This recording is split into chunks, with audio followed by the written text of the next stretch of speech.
This podcast episode is sponsored by Stewardship Matters, Estate Planning. Good day, seniors and active adults.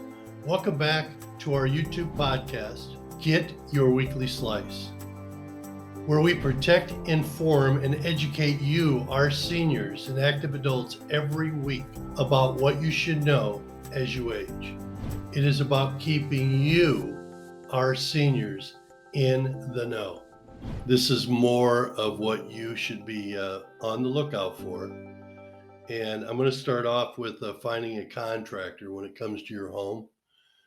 And they're in high demand, and it makes conditions ideal for scam artists. There's a lot of handyman, contractors, etc. out there that take advantage of seniors and active adults.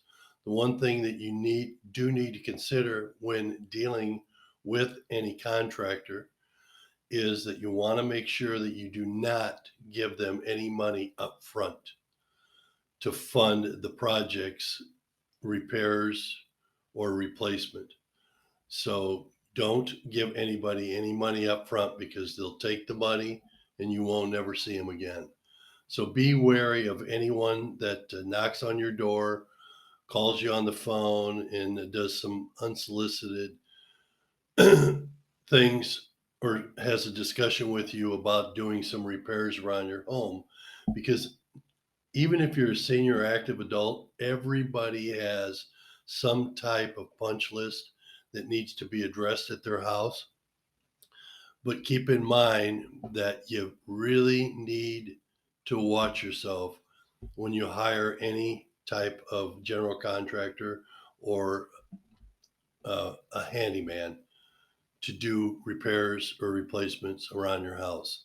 Also, following any home damage, have the insurance company evaluate the damage before arranging any repairs, especially hurricanes, blizzards, floods, etc.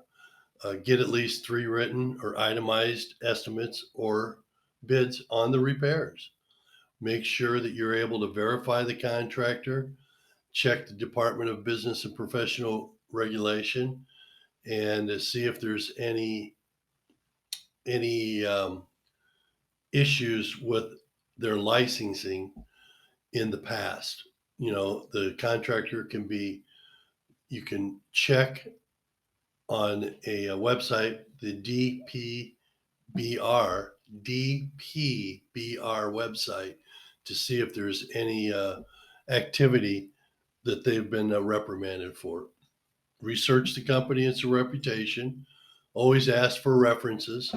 In addition, you can check the Better Business Bureau and see if there's any complaints against that company. You need to read the contract, including the fine print, before signing, and ensure that the contract includes the required buyer's right to cancel, which is a minimum 3 days in the language. And check to make sure that the contractor is bonded and verify with a bonding agency. Check for proof of insurance and verify that insurer has its policy, its liability insurance. Homeowners may unknowingly have liens placed against their properties when dealing with handymen and or general contractors. And they can put liens, or the subcontractors that they hire can put liens on to ensure that they get paid. So just be cognizant of that, and then do not sign any certificate of completion or make final payment until you're completely satisfied with the work. Now, another issue you need to be concerned about is assignment of benefits. And I know there's a concern with a lot of seniors and active adults, and even regular demographics of young professionals, young married couples. Assignment of benefits has to do with the roof. And basically it started years back. And what had happened is that there was an attorney who was having a wine and dines for general contractors and roofing companies to provide them an extra incentive if they were able to have a homeowner sign off on the assignment of benefits whereas that homeowner was taken out of the fray, and then the attorney and or the general contractor roofer would have someone else get involved with the insurance company to make sure that claim was paid. Well, this is a big reason why a lot of your insurance rates are increasing, and or you're getting canceled by your insurance carrier even though you haven't had a claim. So this started it all, was one of the big players. So when somebody comes and knocks on your door, especially after like hurricane with the damage, or if there's been hail, a big storm, etc., and you're missing a few shingles and that, you're going to have roofers come by and say, "Hey, we can get you a free roof." That's not happening anymore. Either you're not going to get the roof replaced at the insurance expense, no out of pocket to you other than the deductible. But keep in mind, it's going to be prorated if they do decide to replace your roof, because if you have significant damage. But also keep in mind that that is going to track you going forward. So when you're looking for insurance, or you buy a different house and you end up trying to get some home insurance or get your home insured, they're going to check and see if you have ever taken advantage of this assignment of benefits. So I want you to keep that in mind when making that decision. There's never anything free anymore. Now, you're responsible for any additional costs that the attorney or the roofer can't get if they replace your roof. That's on you. And if you don't pay it, then there's a lien that gets put on your property. You don't want those headaches. So know that AOBs are legally binding and offer no right to cancel after they've been executed. But know that the AOB contains language that, once executed, would prevent you from communicating with your insurance company about the claim. Do not sign an AOB if there are blank spaces in the document. Best is to reach out to someone like me, who has a roofing company that we work with that is in our trusted resource and services network, and we can get these answers or questions and concerns taken care of for you. There's also a scam out there about water testing and treatment. Dishonest companies offer private pricey tests and devices to make water safe, and then avoid falling victim by following these tips. If someone claims to be with the city, county, or utility provider needing to inspect the water line, ask for proof of identification, because it usually never happens. Check with local media for any water safety alerts. If in doubt, the water safety, contact the local health department or utility company. Local water utilities are required to test water quality on a regular basis. So keep that in mind. Air conditioning repair. I have, Alvin, I have a roofer, a plumber, an AC company.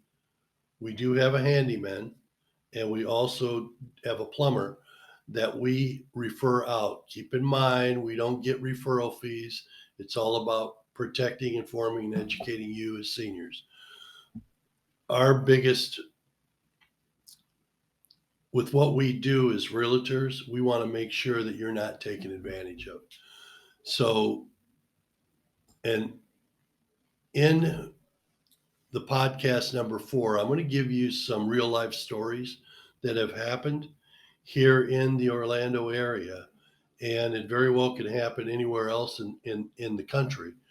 But one of them has to do with the air conditioning repair. And there's a lot of AC companies out there, but you got to understand, you don't pay any money up front. You want to make sure that you've got somebody that you can trust and they're not taking advantage of you, because the next thing you know, they're talking about replacing an air conditioning unit, especially if you've had it serviced, and it might not be the case. But again, I'll have some stories in regards to working with some air conditioning repair companies, electrician, home health care, that type of thing. So scams that are targeted to seniors, there are imposter scams out there. These are family members, trusted friends, or law enforcement officers or government agency representatives that request or demand money via prepaid debit cards, gift cards, or wire transfers. That's is to help a loved one who's in need avoid penalties or to claim a prize. Those are imposter scams. If you haven't heard of it and you're a grandparent, there's the grandparent scam where they call you and say that and again, it goes back to the obituaries where people will put all of their family history in there. Some of these scammers will call and say, "Well, your granddaughter Annie, she's in need of some money, and we need you to wire this amount of money so she'll be okay." Don't fall for that. It's very, I know as a grandparent, there's a lot of love, but don't fall for that. I've heard it, I've seen it done once, twice, many times. So one of the versions of the scam involves, imposters posing as law enforcement officers calling grandparents and claiming that their grandchild's in jail and they need bail money to get them out. In another version, a person claiming to be a grandchild will call saying that he or she has been injured or detained in another country and needs money to get home. Avoid acting immediately and verify the grandchildren's whereabouts with another family member. Romance scams, that happens all the time. Imposters pose as individuals on dating sites, social media sites, or even in person in an attempt to forego an emotional connect with potential victims. Once the imposter is informed a connection with an individual, they claim they need money urgently to cover an emergency. Then they deal with a family situation, take advantage of a business opportunity, recover from theft, or the prior to sending money, signing over property or providing gifts to a new friend. Consult a financial advisor and or a family member or someone like Elba and I, and we can connect you with the right resources or services to help you or guide you through this type of scam. There's the jury duty scam. Don't get taken about that. Is where they call and say, well, you missed your jury duty, and let's be honest with it, it comes along every once in a while, and especially if you're over 70, you will not ever receive a jury duty summons after the age of 70. So this scam typically involves imposters posing as law enforcement officers, calling or emailing that you missed jury duty. So don't fall for that scam. Then there's the arrest warrant scam, where that there's a warrant for your arrest. Don't fall for that one. The other one's a utility scam, where the scam involves imposters claiming to be from one of the utilities in Florida and threatening to turn off the power unless you make a payment. Consumers receiving these calls should hang up and contact their utility provider.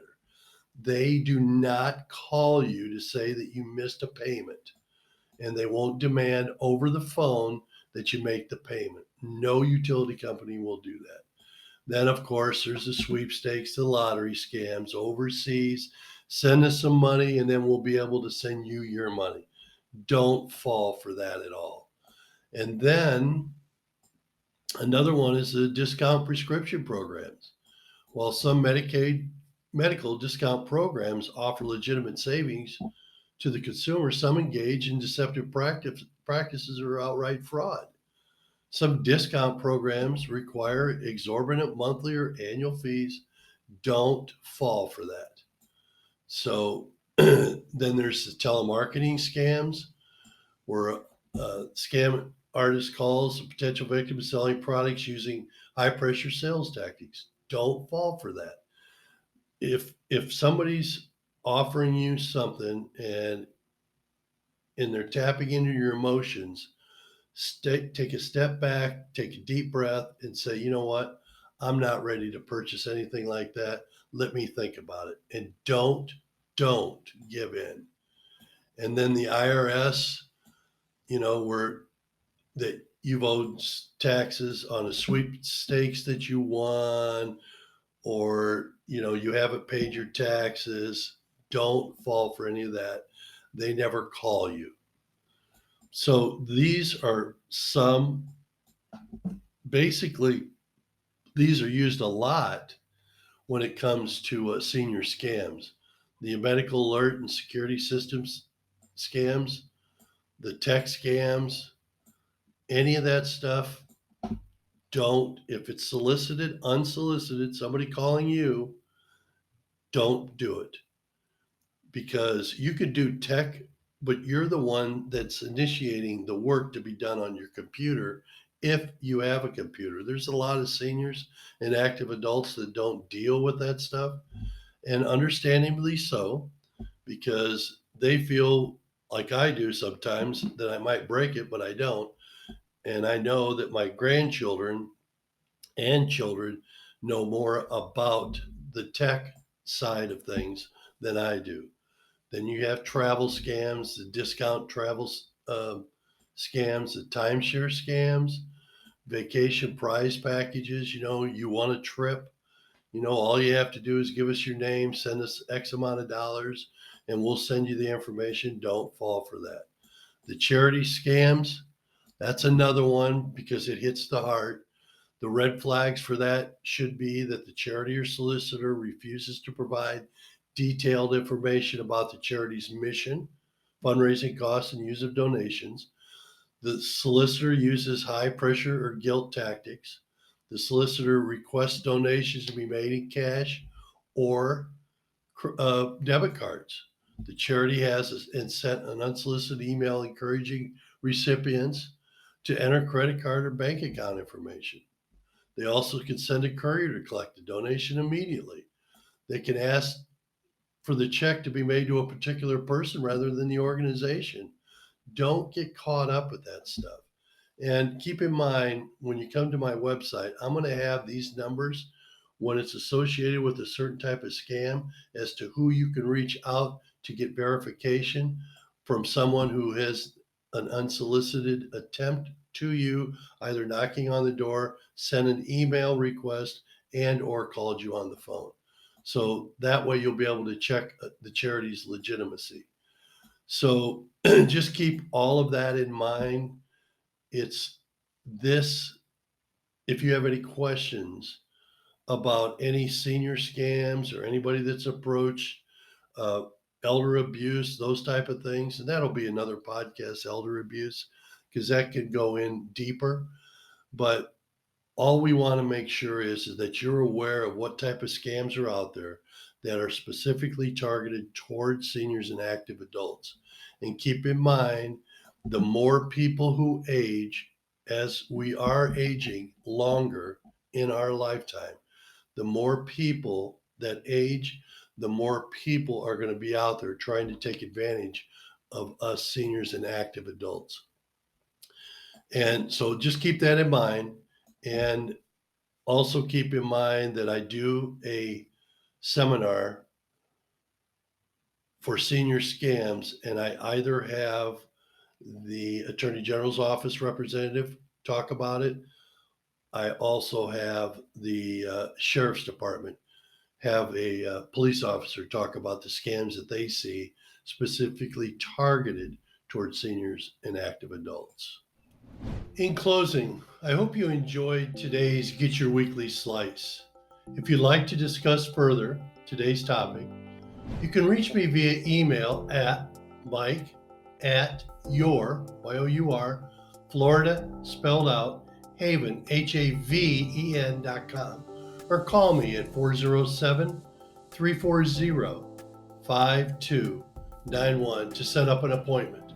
I provide a free 1.5 hour in-person meeting to discuss your future plans on aging while providing you a minimum of 3 options to choose from. Don't forget to follow us and like us on Facebook and Instagram, while on my website at yourfloridahaven.com. Sign up for my monthly newsletter, RSV to any of my in-person events, which are held at the Orange County Library, Smarter Senior Seminar Series events, and to view any and all of my videos and podcasts. We hope these podcasts are helpful, and if they are, please share with your friends, family, and neighbors by letting them know what we offer as certified senior housing professionals, designated real estate agents, to our seniors and active adults as they age. We're a connector. It is about keeping seniors in the know. Till next time, when you come back to get your weekly slice. This podcast episode is sponsored by Stewardship Matters, Estate Planning.